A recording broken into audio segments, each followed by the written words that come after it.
It's 2:13 a.m. in Richmond, Virginia, April 1842. Rain has been falling long enough to turn the alley into a thin river of mud.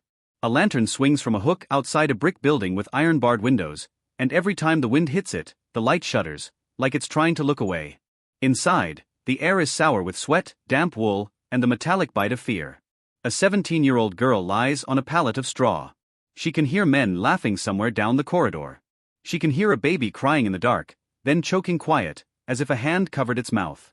She presses her palms to her stomach and feels the hard curve of a pregnancy she did not choose, counting breaths the way prisoners count days. On paper, she is not a person in this city. She is increase. She is likely good breeder. She is sound. In a ledger, she is described the way a man describes a horse before a sale. And tonight, someone is coming to check her teeth.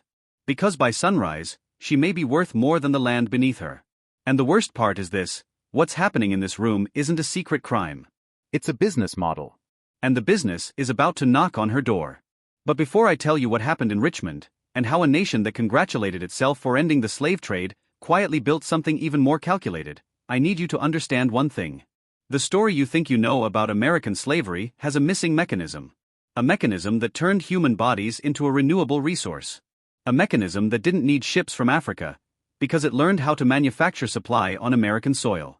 And once you see it, you can't unsee it. If you want more dark, cinematic documentaries that don't look away from the parts they didn't teach you, subscribe, leave a like, and tell me in the comments, when you learned about American slavery in school, did anyone ever explain where the new enslaved people came from after 1808? Because that date matters. In 1808, the United States banned the importation of enslaved people from abroad. Politicians celebrated. Many white Americans told themselves a comforting story, that the country had taken a moral step forward. That the worst was behind them. Sources agree the law ended legal importation, but historians debate how much it reduced actual trafficking, because smuggling and illegal voyages continued in some places. But even if we focus only on what was legal, the result was not what people wanted to believe. The ban did not end slavery. It protected it. It forced it to evolve. After 1808, the supply line from across the Atlantic narrowed. But the demand inside America did not shrink. It expanded, faster than ever. Cotton was swallowing the South. New land opened through violent displacement, new states were carved into the map, and plantations needed labor by the tens of thousands. The deeper the cotton frontier pushed into Alabama, Mississippi, Louisiana, and Texas, the more it demanded bodies to pick, hoe, carry, and bleed. So the system did what systems do when demand spikes and supply is threatened. It found a workaround. And here's the part they don't teach you. In the decades after the ban, the Upper South, places like Virginia and Maryland, became in many accounts a supplier region for the booming Deep South. Not just through sales. Through births. Through natural increase, as enslavers like to call it. That phrase sounds like something that happens quietly on its own, like grass growing. But there was nothing natural about a market that priced women for their fertility, tracked their cycles, punished them for not producing, and sold their children like livestock. This is where the story gets darker, because it wasn't only violence. It was accounting. And it mattered because it made slavery feel permanent. Not an institution waiting to die out, but a self-replenishing engine of wealth. By the 1830s and 1840s, enslaved people were not only laborers. They were financial assets, used as collateral, inherited, traded, mortgaged. Plantation wealth wasn't only measured in acres. It was measured in human inventory. And when human beings are inventory, reproduction becomes production. So let's go back to Richmond. Not the postcard Richmond. The Richmond of iron doors and auction bells. The Richmond where the sound of a hammer hitting wood could erase a family in one breath. In the early 1840s, Richmond sat inside one of the most active networks of the domestic slave trade. People were held in jails and pens, then sold locally or shipped south, by road, by river, by coastal routes. Estimates differ on exact yearly totals, and numbers vary by source, but historians widely describe Richmond as a major hub. And that's why the girl on the straw pallet matters. Because she's not just waiting to be sold. She is waiting to be assessed. You have to picture the scene the way the buyers pictured it. Not as tragedy. As evaluation. A man opens the cell. He carries a lantern low, so the light hits her face like interrogation. He does not ask her name. He asks her age. If she's had children. If she breathes easy. If she's sound. If she's ever run. He reaches for her jaw, tilting her head back. His thumb presses her lip up. Teeth. Gums. The kind of inspection you do on an animal you plan to use hard. She turns her face away. The chain on her ankle scrapes the floor. The sound is small, but the meaning is enormous. The system is telling her she is property, and property does not consent. Outside in the ledgers, her value is rising because her belly is rising. And that is the point. That is the mechanism. After 1808, a new logic hardened inside American slavery. If you can't import people legally, you produce people internally, and you treat women's bodies as the factory. Now, careful with language here, because there's a debate about how the term breeding farm gets used today. Some historians caution that it can suggest a single, standardized type of operation everywhere, when in reality exploitation varied across plantations and regions. But the underlying practice, deliberate encouragement and coercion of reproduction for profit, the commodification of fertility, and the sale of children, appears across many sources: plantation records, bills of sale, court cases, and the testimonies of formerly enslaved people. The most brutal truth is also the simplest: slaveholders profited from births.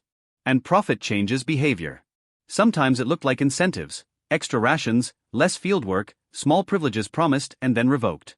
Sometimes it looked like forced pairings, where enslavers pushed certain men and women together. And sometimes, often, it looked like sexual coercion by enslavers and overseers, because power doesn't ask permission. Survivors described a world where resistance carried consequences, and where pregnancy did not protect you from violence, it merely changed the calculations of that violence. If you want to understand the economics of it, imagine the spreadsheet in a man's head. A woman of prime age, healthy, proven, could be valued not only for what she picked in the fields today, but for what she could deliver tomorrow. A child could be sold. A teenager could be sold. A likely fertile woman could be sold for a premium. And an enslaver could borrow against that value, using human lives as collateral. This is why the story doesn't end at the plantation fence. Because slavery wasn't just a labor system. It was a financial system. And reproduction was interest. What happened next wasn't an accident. It was incentives doing what incentives do. Let's zoom out for a moment. In the early 19th century, the United States is expanding, and the South is hardening. Cotton demand is global. The politics are vicious. Congress debates slavery like it's a chess piece, not a human catastrophe. State laws define people as property. Courts enforce sales. Churches split. Newspapers run ads like menus: age, height, scars, skills. And all of it rests on one silent assumption: the bodies will keep coming. After 1808, many white Americans kept telling themselves that slavery might slowly fade, that without imports it would become unprofitable. But instead, the internal market grew. A vast domestic trade moved enslaved people from the Upper South into the Deep South in chains and coffles, what many historians call the Second Middle Passage. The phrase is not metaphor. It's an attempt to name the scale of forced movement, separation, and terror within America itself. And if you're wondering why that matters for breeding farms, it's because the domestic trade and coerced reproduction fed each other. The Deep South demanded labor. The Upper South could supply people.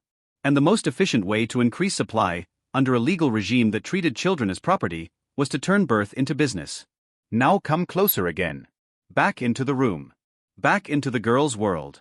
She is not thinking about macro trends. She is listening for footsteps.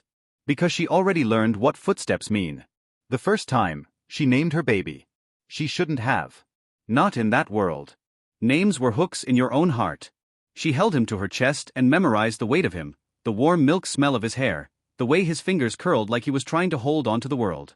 Then one morning, a traitor came. No warning. No goodbye prepared. Just hands reaching in like they were collecting a package. The sound he made when they pulled him away became a sound that lived in her bones. Later, when the ledger lists him, it won't say boy who cried for his mother. It will say, child 3 years.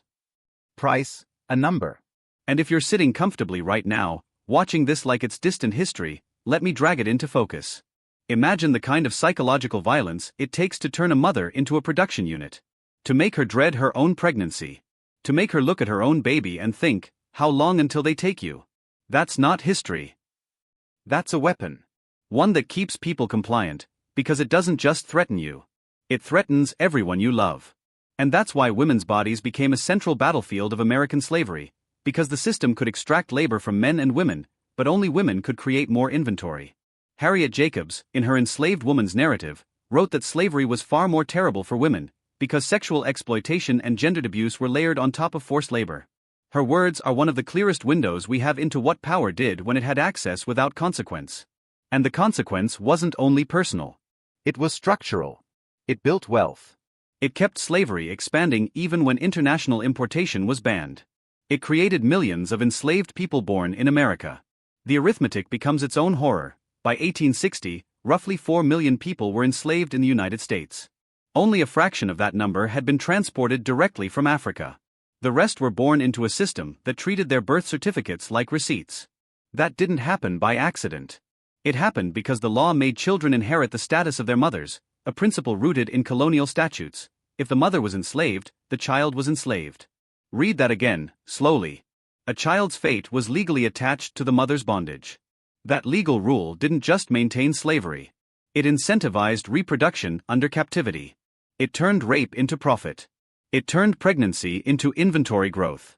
Now there's a hard line here. We have to be careful not to claim every plantation ran like a centralized breeding farm. Sources differ, and experiences varied.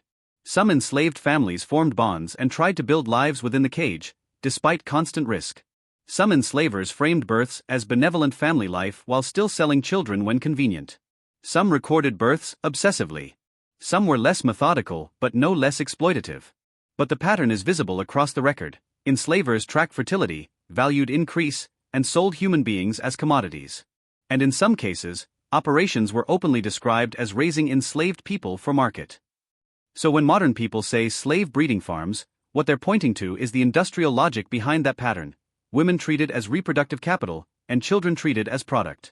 And once you see that, you realize the ban of 1808 didn't suffocate the machine. It forced the machine to feed on people already inside it. Now let's talk about how it actually worked. Because it's worse than the euphemisms. Picture a plantation in Virginia around the 1830s. Morning light hits the fields like a blade. The air smells like wet earth and smoke from last night's fire. An overseer walks with a stick, not because he needs it to walk, but because everyone needs to see it. In the yard, women line up. Not for rations. For inspection. A white man flips through a ledger. He's not counting souls. He's counting outcomes. Who is pregnant? Who isn't? Who miscarried? Who failed? Who is likely? He talks about bodies with the coldness of a farmer talking about yield. And he has leverage. He can separate you from your partner. He can sell you. He can punish you. He can sell your child. That's the part most people don't want to sit with. Coercion doesn't always look like a locked room. Sometimes it looks like a threat that hangs over every choice until you don't have choices anymore. There are accounts, especially in WPA interviews collected in the 1930s, from formerly enslaved people describing practices where enslavers controlled relationships, pushed forced pairings, or used men selected for physical traits. These interviews are invaluable, but historians debate details in some narratives because memory, time, trauma, and interview conditions could shape testimony. Still, across many interviews, themes repeat: lack of consent, coercion, and the commodification of childbirth. And then there were the men who exploited power directly, enslavers and overseers who assaulted enslaved women knowing the law would protect them and the child would increase their wealth. Sometimes, those children were kept. Sometimes they were sold. Sometimes, the hypocrisy was public: men who preached morality on Sunday and priced their own children on Monday. You want a scene that explains America? Here it is. A girl with light eyes stands on an auction block. A buyer leans in and asks, "Is she sound?" The auctioneer says yes. Someone asks, "Any children?" The auctioneer smiles because it's a selling point. Proven. They don't say the father's name. Everyone already knows what the silence implies. In some communities, such exploitation was an open secret. In others, it was whispered. In many, it was simply normal. And yes, there were particular markets and categories in sale ads that reveal how sexual vulnerability increased price. Even when terms differ by region and time, the pattern of treating young women as luxury property is documented in sales and narratives. But we're not going to linger on salaciousness, because that's not the point. The point is that a system that commodifies human bodies will commodify every function of the body. Labor. Pain. Sexual access. Pregnancy. Children. Now, let's escalate. Because the ledger doesn't just mark what happened. It shapes what happens next. The girl from Richmond is moved, not by her will, but by a transaction. Maybe she goes south by ship. Maybe by road. Maybe she's marched with others, chained in a line, watched by men with guns. Sources describe these forced movements as routine, and the terror was not only the destination. It was the uncertainty. The not knowing. She is sold to a plantation where cotton stretches to the horizon. The sun there is harsher. The work is relentless. The air tastes like dust. And now, she is not only expected to pick. She is expected to produce. Her pregnancies come like seasons, except seasons at least have an end. She gives birth. She bleeds. She returns to the field. She gives birth again. And somewhere in that cycle, the system teaches her a lesson: attachment is dangerous. Because love is leverage. So she stops naming them, not because she doesn't love them, but because she does. Naming makes the loss sharper. Naming makes the separation a death you have to live through. This pattern, children sold away from parents, is one of the best documented features of American slavery. Bills of sale list infants. Ads describe toddlers. Narratives describe mothers coming back from work to find a child gone without warning. And it wasn't only children. Spouses were separated. Siblings were separated. The domestic slave trade wasn't just moving labor. It was dismantling families as a routine business practice. Now we reach the peak event, the moment when the system's logic becomes undeniable.